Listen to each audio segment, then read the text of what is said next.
हिंदी कहानियों में आप सभी का एक बार फिर से स्वागत है। ईमानदारी का फल ऐसा भी होता है। यह एक सच्ची घटना पर आधारित है।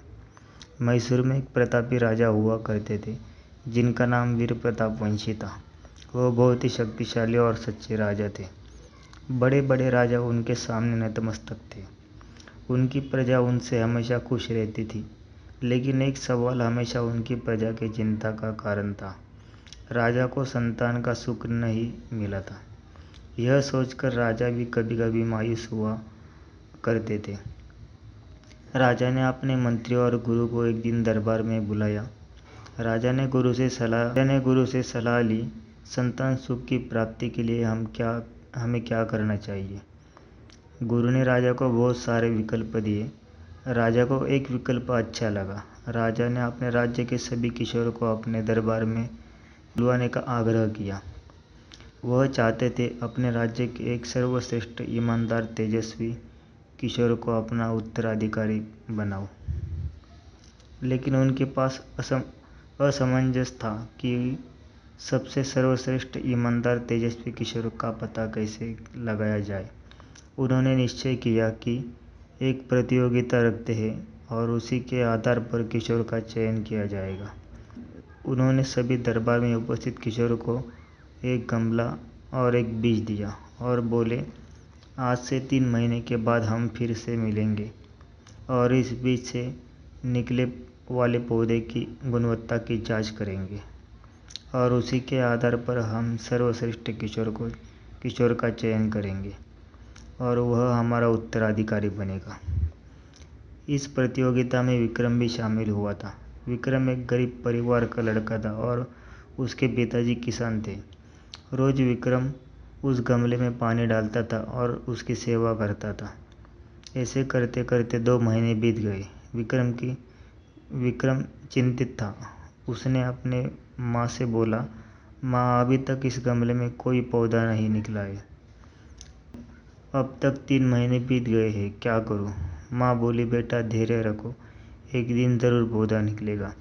ऐसे करते करते प्रतियोगिता के आखिरी दिन आने वाला था। विक्रम बहुत चिंतित क्योंकि अभी तक उसके गमले में पौधे नहीं निकले थे।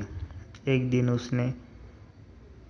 दिन फिर से उसने अपनी माँ से पूछा, माँ, अब मैं क्या करूँ।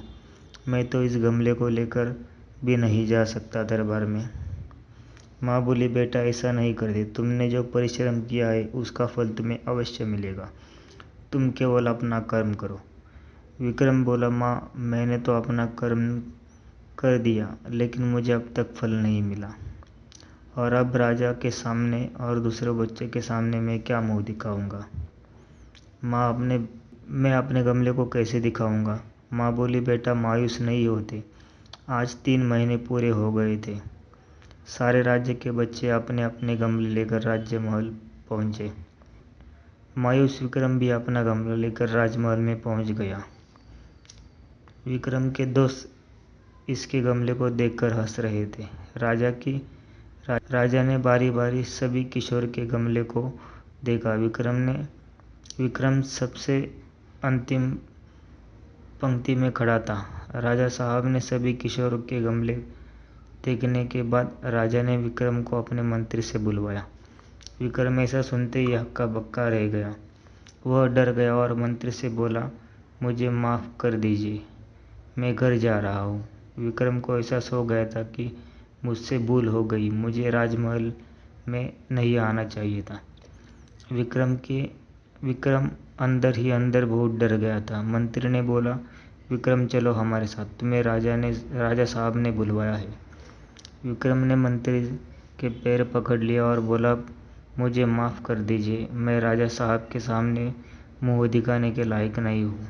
मंत्री ने बोला, ऐसा नहीं करते विक्रम, इससे राजा साहब का निरादर होगा। फिर विक्रम मान गया और डरते डरते मंत्री के साथ राजा साहब के सामने अपना गमला लेकर उपस्थित हुआ। राजा साहब ने बोला, इस प्रतियोगिता का प्रथम स्थान विक्रम ने पास किया है। ये सुनकर राजमहल में उपस्थित सभी राजवासी हक्का बक्का रह गए। राजा साहब ने बोला, मैंने जो बीज दिए थे वह सारे बीज नकली थे, उसमें कोई भी पौधा नहीं निकलेगा। और विक्रम के गमले में मेरे को एक भी पौधा नहीं दिखा। बाकी सारे गमले में एक से एक खूबसूरत पौधे दिखे, जबकि वह हमारे लिए एक घास के बराबर थे। सबसे सच्चा, ईमानदार, होनहार, धैर्यवान विक्रम ही है। यही मेरा उत्तराधिकारी होगा।